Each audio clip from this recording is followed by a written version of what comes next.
So why did I wait over 2 years to finish this drawing? Well, the short answer is mainly because the first whole year I was working on it, it was still when I was in university. And so I kind of stretched myself too thin and put it on the back burner.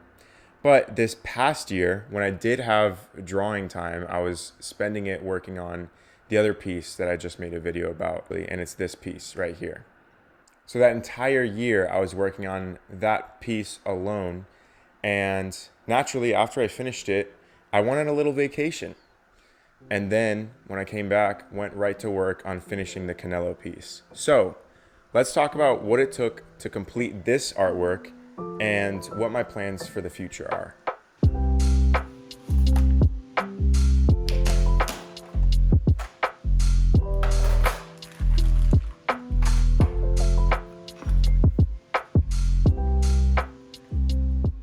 So hi, my name is Matthew Geis, and currently I'm making realism artworks.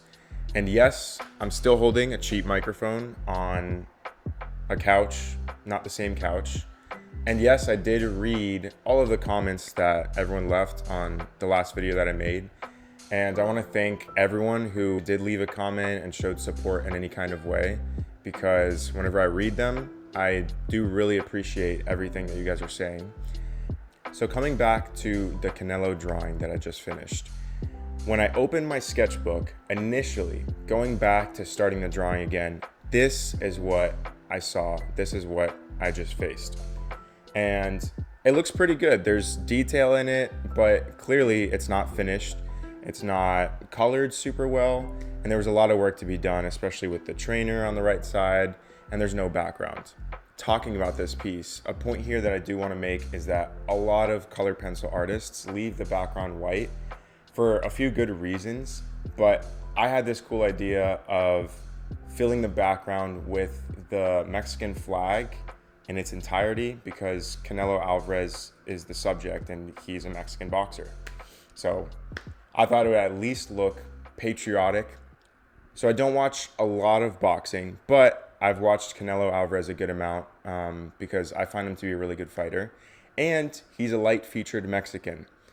And so that leaves a tiny bit of a shared connection there, even though he is fully native, mainly speaks Spanish, and he has, I feel like, even lighter features than I do. So I think of him as a more Mexican version of me that's actually really good at something. Main difference between us. So after finishing my previous artwork, I noticed that I learned a lot about what makes a piece look good and what makes one look less desirable, or just at least less, catchy on your eye. And obviously you want something that stands out so that people continue to look at it.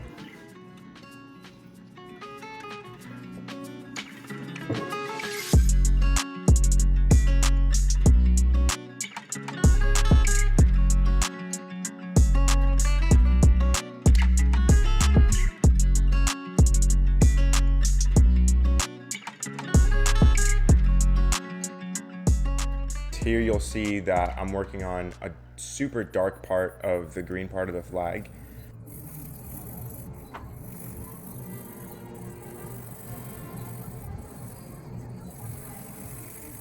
Eventually it'll look pretty black on its own with just a slight hint of green, but in its entirety with the light parts of the green, it makes a lot of sense. And so that, helps the contrast come out.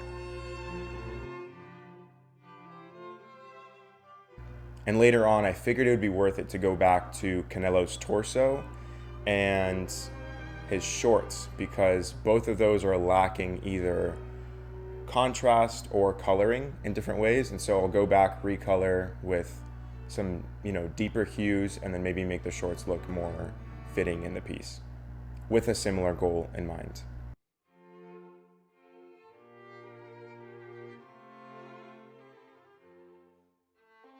So also something that's pretty interesting, the first part of this drawing, during that first year before I took the break, took between maybe 65 to 70 hours total. And that's just on what you saw at the beginning of this video. But after this year-long break, during this, second period that I was working on it, I would say finishing it took me around 20 hours total. And that's the entire background, some of the trainer, etc. I feel like I've been able to see the progress of how much more efficient I can be at making art.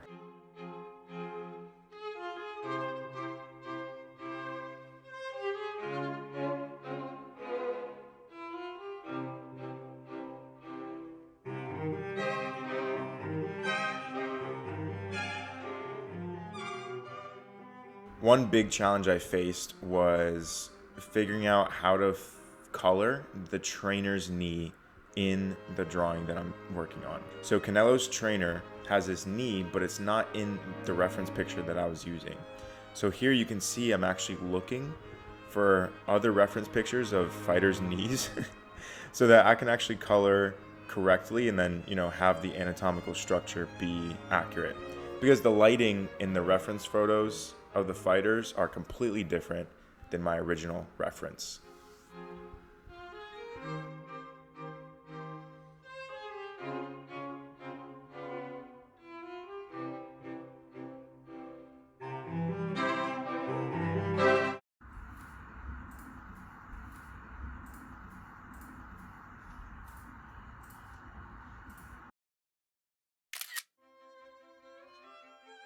I also wanted to show a little bit of the process of how I sign my artworks, or at least the next few moving forward, planning where it was going to go, how big it should be, and where it looked best. I'm taking pictures with my phone and then just going into the markup edit tool that is on iOS, and I'm putting it in different spots and then screenshotting when I have a draft of a signature. So this way I can go to my phone picture gallery afterward, like this right here, and swipe and compare which ones look best. So this really helps visualize how the signature is going to look, and this is the final signature that I picked.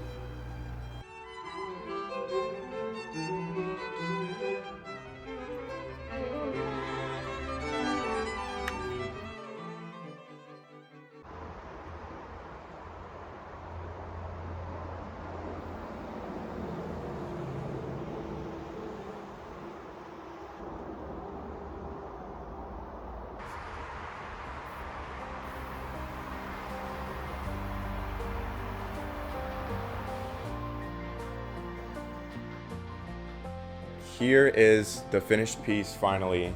I'm titling it Canelo just because in English that means cinnamon, and I figured that nickname is pretty unique. I might as well lean into the fact that this artwork is all about that boxer. I like colored pencil for how detailed you can be, but I'll be switching to digital art for my next few artworks with that goal in mind of making them more efficiently.